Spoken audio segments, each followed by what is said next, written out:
Master Jet, please hide my identity. 8 years na po ako sa DepEd.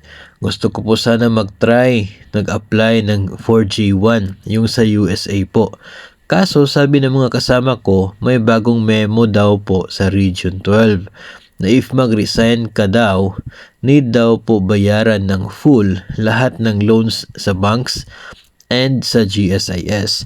Unlike before na pwedeng i-over-the-counter installment. I need your advice po sana if totoo po ba or pwede lang ba ako mag-installment. Ito po yung mga banks na meron na siyang utang. So, di ko na po pinakita yung pangalan ng mga bangko. Basta included po dyan yung Land Bank at saka po sa GSIS.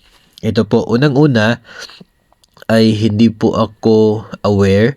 Wala pa akong alam if mayroon pong memo sa region po ninyo, no? So, baka po meron, siguro yung mga personnel po sa division office, baka may alam po sila if may ganyan po na memo or yung mga AO po ninyo, if may memo talaga from your region na dapat talaga na full payment sa GSIS at sa mga bangko bago kayo papayagan o bago pipirmahan yung clearance ninyo for kapag nag-resign ka.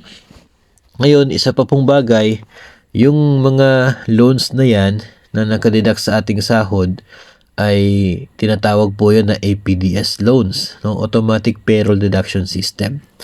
So ngayon, kung ikaw po ay nag-resign, ay hindi na po sila mag-qualify under the APDS. So kapag hindi na po sila qualified, then there's no reason na sila ay patuloy pa rin na mag-follow doon sa terms and conditions ng APDS loans.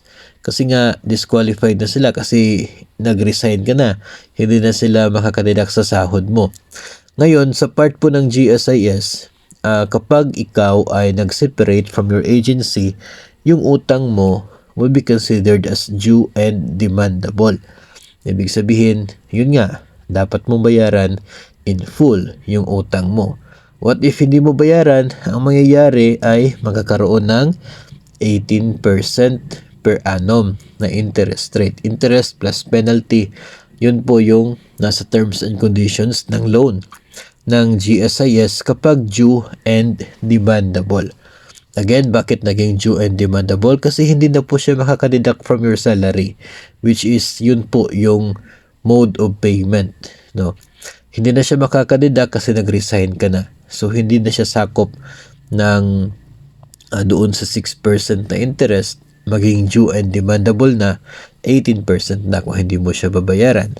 Well, pwede din naman po, no, na ganun yung sa GSIS kasi, pwede mo pa rin po yung masettle kahit ikaw ay nag-separate na. No, pwede po yun. Ngayon, itong mga bangko ay siguro ganun din po, no? Kasi automatic payroll deduction system din yung mga loans na yan. So kapag nag-resign ka na, hindi na sila makakadeduct, wala nang remittance, so pwede maging due and demandable na rin, no? Depende po yun sa policy ni bangko. So hindi na rin yung interest ni DepEd yung kanila pong kukuliktahin. Kasi hindi na yun salary loan ng DepEd personnel. Kasi hindi ka na DepEd personnel, nag-resign ka na. So ganun po ang mangyayari.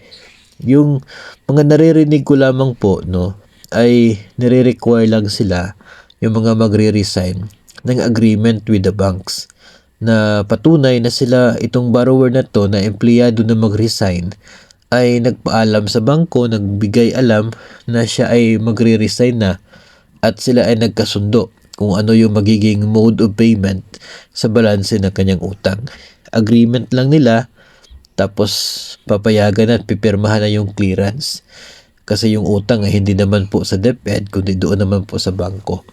Kaya I'm not really sure kung yung memo ba, if meron man, ay talagang to require for a full payment o baka pwede na yung agreement lamang with the bangko.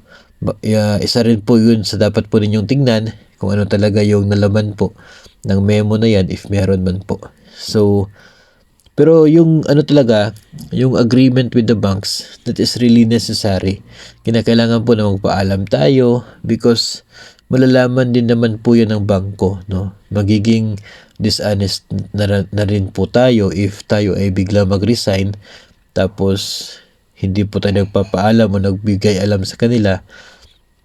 Anyway, kung tayo naman po ay nag-meet with the banks for an agreement, pwede naman po natin bayaran yon from whatever na ma-earn natin doon sa US, no? Kung sa case po ng ating sender, at bayaran over the counter yung loan doon. At least man lang alam ni bangko, no? At meron kayong agreement. So yun po yung sa pagkakaintindi ko dyan.